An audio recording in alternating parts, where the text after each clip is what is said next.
I want to show you how to make mockups the right way. This is kind of flashy of an animation, but here at the end, it transitions from graphic to graphic, and I want to show you how to make that, a still Photoshop mockup that can be easily edited so you can just test out a bunch of versions of a graphic and swap them in, swap them out, and see what works and what doesn't. You don't have to worry about the lighting or the blending modes or the colors or whatever, it'll just work. And we're going to do this in two parts. The first part is using a little bit of 3D modeling and rendering, but don't worry about it if you're unfamiliar with it or nervous about 3D because it's super easy. So like it actually doesn't get any easier than the tool we're going to use. So once we get a couple renders of our item, we're going to take those in Photoshop and then make an actual working mockup out of it. So let's jump into that first part. The tool that I really like to use for this kind of stuff is called Pacdora, which is essentially a big library of thousands and thousands of 3D models and the die lines for them. So you can design whatever item packaging it may be and actually send it to the manufacturer and get it printed. Pacdora is sponsoring this video. Definitely wanted to call that out, but for what it's worth, I think it's a super useful tool, even just outside my sponsorship. I think it's a just genuine opinion. I use it all the time in my day-to-day work as a graphic designer. So if you want to give it a shot, I have a discount code in the description, so feel free to use that. But anyway, what do we actually want to get out of Pacdora? So I will show you these three images where one is, so in my case, I'm mocking up a soda can, and one is just pure white, one is pure black, and then the other has this grid wrapped around it. And the idea is that we're going to take the three of these and overlay them in Photoshop and then get an actual working mockup out of it. I made this grid image years ago at this point, and it's kind of crazy because I still use it all the time. So I think it's super useful. If you want to download it, I'll put that in the description too. That'll be free, so have at it. We're going to use this grid render as pretty much just a reference image where we're going to warp our thing in Photoshop around the thing just the exact same way so we get the perspective right and then the right kind of warping and whatnot. And then we're going to overlay the white image to get these shadows because you can see like it draws more attention to the dark parts. And then we're going to overlay this image to get the highlights, and because you can see the bright parts more easily with it being black. And then when you put them all together, we'll have a mockup. So let's go ahead and do that. I will move this to the side, and I'm going to grab my mockup generator. And I mean, like I was saying, there's just thousands and thousands of different models here you can pick from. Most of them already have die lines too. But I know I want a soda can, so I will say soda, sure, soda can. And I will find, I don't know if I'll be able to find that exact same one. Maybe I'll just get something close. This might actually be it. So I will select it, and you can see, I mean, this is a pretty bare bones look at it, but you can just see your image here. If you go into the die line, you can add whatever you like, and then, you know, swap out models or whatever it may be. Again, this is the more bare bones section. If we want a little bit more control, we go to this 3D design tab, and this opens up a new window. And here's where we can do things like adjust the lights or the scene or whatever it may be. So like if we wanted, I don't know, like more of a kind of organic, free flowy mock-up, you know, have at it. There's a lot you can explore here, lighting and so on, like I mentioned, but I probably want a more basic mock-up. So I will go to my scenes, and then how about just the soda can. Actually, I'll do floating to give you a better idea of like how to get the warping right. So with my can here, the first thing I want to do is show you how to change the material. So with it selected, similar to the other tab, if I go to the upload button here, you can just hit the hex thing, put white or put black. But I'll show you how to render the grid image. So I'm going to drag from my other tab, and I have this image here. So if I drag and drop, you'll see I added it there. And I'll just go ahead and scale it. So I'll place it kind of in the top. Actually, you might have noticed it snapped here to the left. So with it snapped, I will scale it up. We essentially want it to fill the whole space, and move it a little more, snap to the top. Kind of give us like some kind of anchor point. So I'm fine with it bleeding off the bottom edge. But then if I hit save, you can see the little mock-up of it there. I'll hit save. And voila, there is our soda can. And like I mentioned, if you want to change any variables like the lighting or whatever, you can get more advanced with it. But for our purposes, I think this is probably fine. Okay, so with this, I mean, it's pretty easy. Now I'm just going to go ahead and hit render, and that usually you got a few bare bones options again. I'll go ahead and click render and export. This takes a minute, but once that's done, you'll essentially do this same process for the 3 different versions. You'll get the white, the black, and the grid. The grid's the most complicated one. So once you have this, you're all set. Just to be safe, I'll start from the very beginning here in Photoshop. So I will go ahead and make a new file and let's just call it 2048 by 2048 and normal screen resolution. So voila, here is our little square. And I'm going to drag and drop our 3 renders into this. So 1, 2, and 3.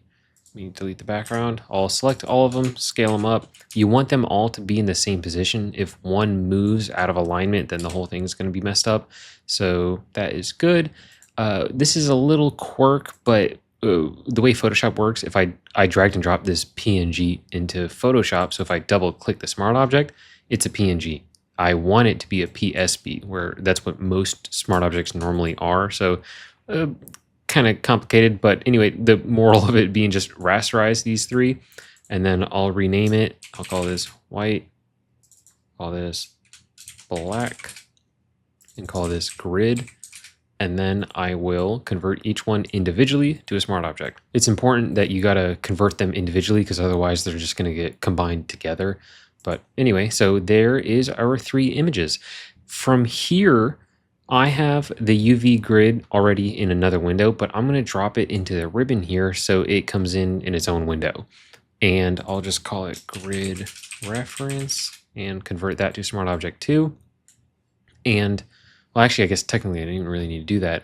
But essentially what I'm trying to do here is I want to grab whatever snippet of this grid, somewhere probably about this big, that is visible in this grid reference. So you can see this is why it being a grid is pretty useful. So this F column, you can see it like is the last full one, and then whatever's to the left of it, we get a little bit of that. So what I'll do is I'll go to like DF, for instance. I'll look for DF and DF, and I could see a little bit of the left one. So what I'm going to do is drop a guide, Control R to bring up this guide if it's not already there. But I'm going to drop a guide roughly where that was, that edge of the graphic. It doesn't. This is not an exact science. It doesn't matter. You just got to get sort of kind of close. And I'm going to do that for all 4 sides. So here on the top, the AH, like I can just barely see the crossbar of the H. So I'll go to AH and drop a guide just above the crossbar. Same thing on the right side.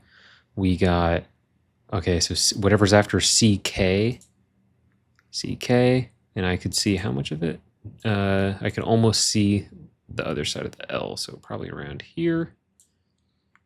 And then on the bottom, it was whatever's after HH.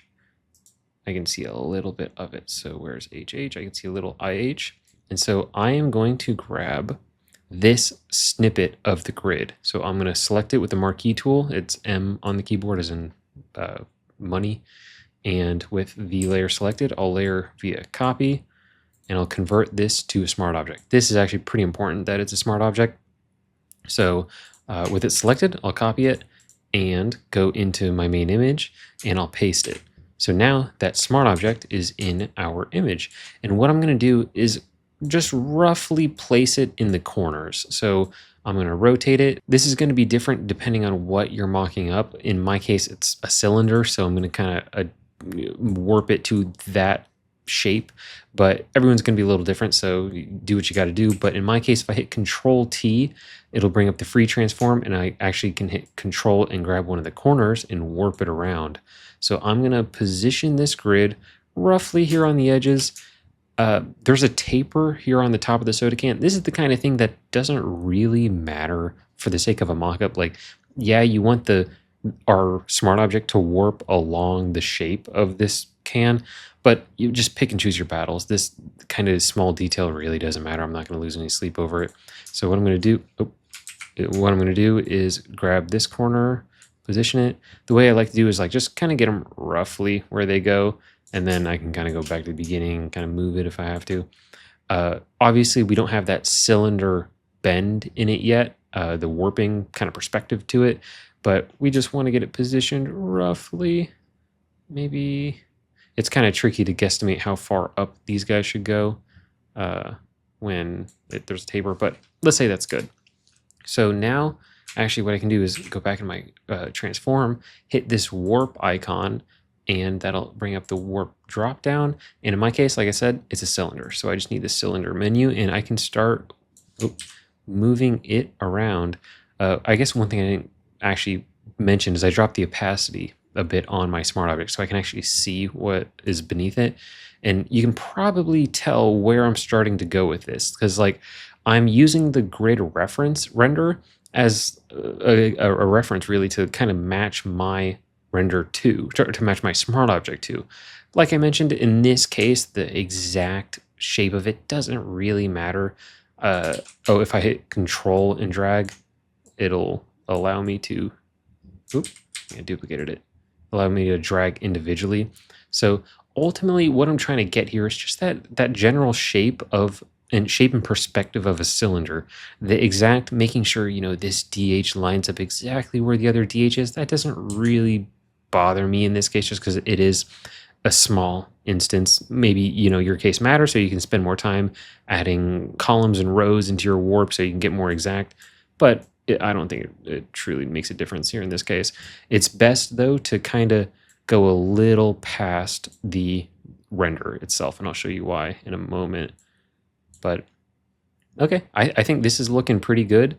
So what I'm going to do is hit Control, and so this is, let me, if I turn on the opacity here, or up the opacity, what you'll notice is you might actually see where it's going now. So the idea is if I double click into our smart object, and here's our warp image earlier, I'll completely delete that, we don't need it. You can see this is our little grid that we had made. And so now if I make any changes on this smart object, so I'll put I can do a better smiley face than that.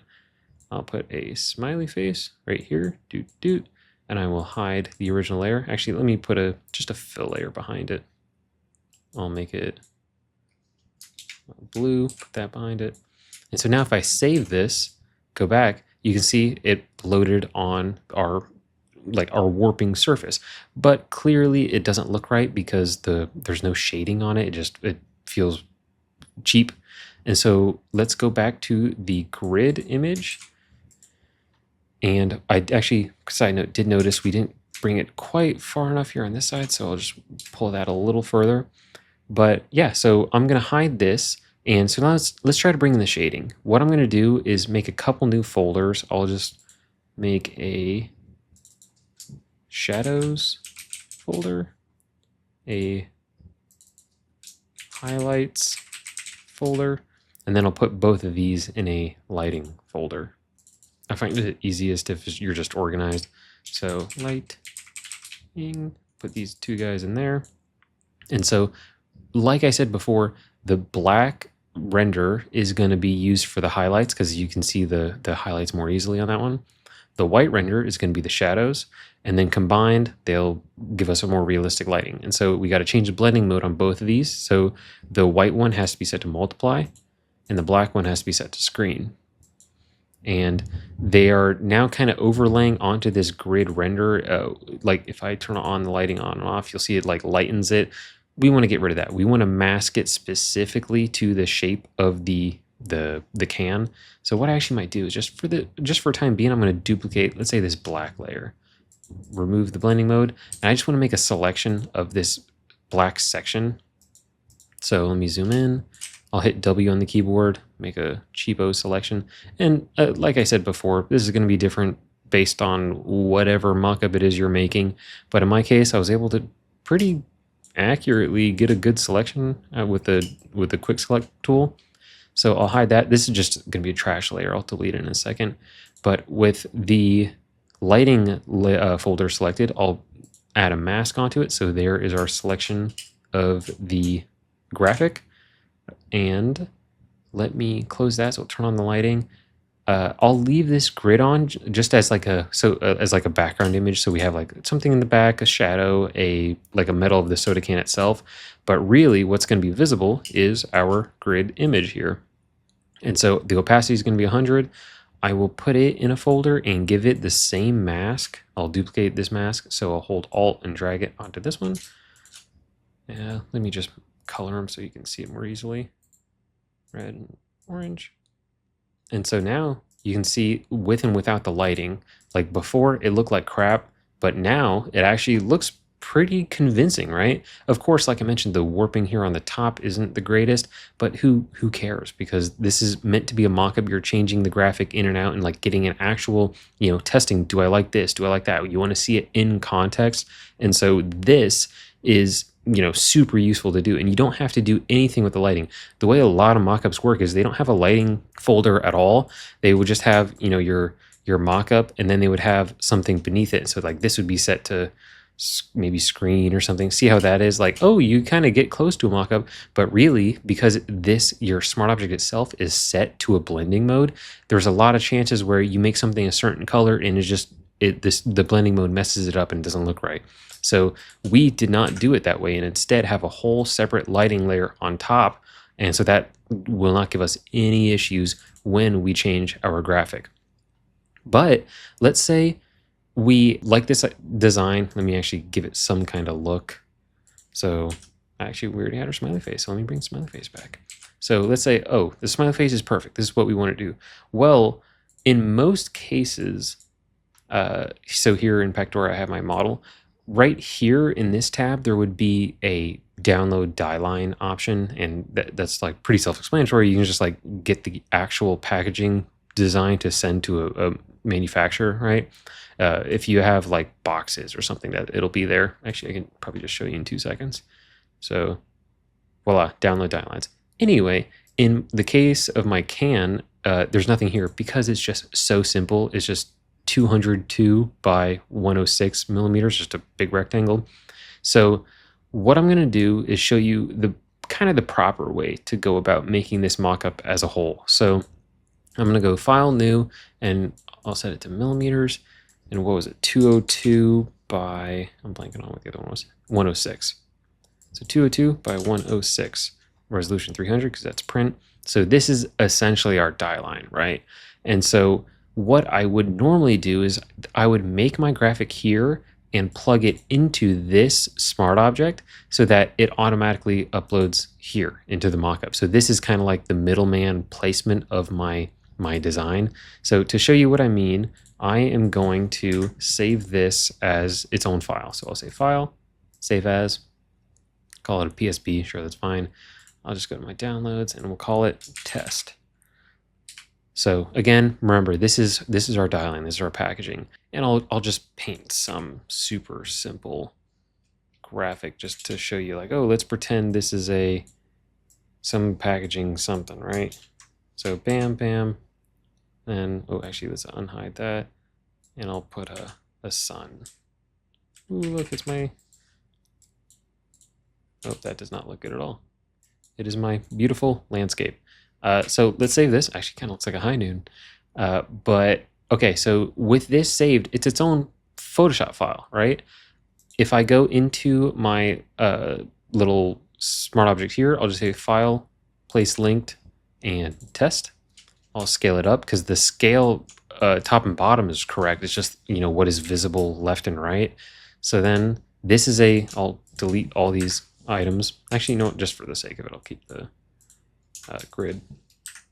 But so this is my little test thing. I'll save it, and voila, there is my updated image. And you can spend more time getting the lighting right if you go into any one of these. If you wanted more highlights, you can hit the levels on this guy and dial it in or out or whatever, or spend more time with the material itself when you're rendering it, right? Because I just did super basic plastics so I could just get off the ground and show you guys how to do this. But this is a pretty solid workflow. So as you're designing it, you can, make whatever tweaks you want, save it, and then, okay, present this to your boss or whoever it may be, and whatever it is they like, you're already set up to get this to a manufacturer, right? It's already in its proper die line. So all you got to do is just, okay, maybe do a little more fine tuning, and voila, there you are. But much easier to run stuff by people if you have a mock-up of it rather than, just a rectangle image that this doesn't really help convey the soda can look. And this is my process for pretty much all my mockups now, where I get the most out of 3D and then combine that with Photoshop rather than exclusively doing one or the other. Because 3D, I find I get the best results just visually. Like the look of it is exactly what I'm going for, but it takes way too long. Moving lights around or getting just the right shine or gleam or texture or whatever it may be, that takes forever. Or even if I were to move the camera by accident or just something obscure, if I can just instead do all that in Photoshop, where I have the ability to, quickly paint over and make these adjustments, because it's not a real-time scene or something where I have to render every single one of them. Or even if I just have to give this to someone, most designers, they wouldn't know what to do with a Maya file. So like, what am I supposed to do if they needed to make any changes? So I prefer to combine these workflows and get the best out of both worlds.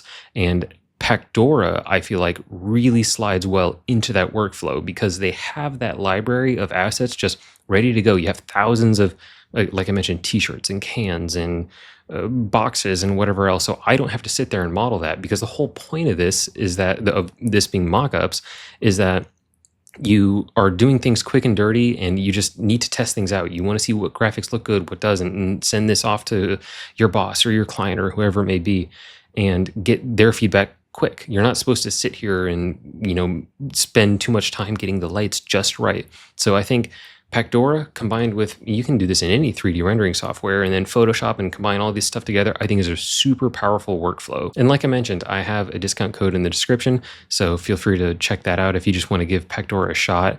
But otherwise, if you have any questions or anything, feel free to let me know, leave a comment or email me or LinkedIn or whatever it may be. I'll be happy to help. So till then, I will catch you next time.